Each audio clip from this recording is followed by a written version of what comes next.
यार रोज रहता यार बड़ा सोलो हो राजा कई के नकल तनी लेला अकल कर फोलो हो।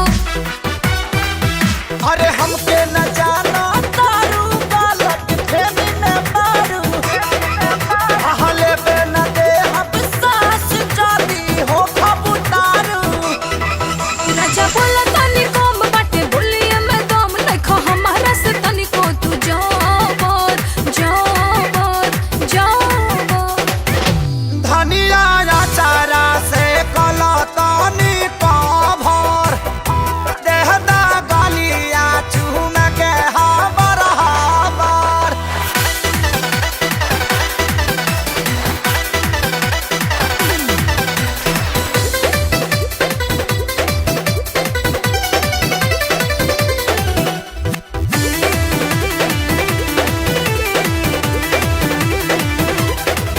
खाली लहला से किस नहीं मिटे ही रिस आगे बढ़ो हो ई लड़ाई ए बलम खाली लड़ता नहीं हम तू लड़ो हो।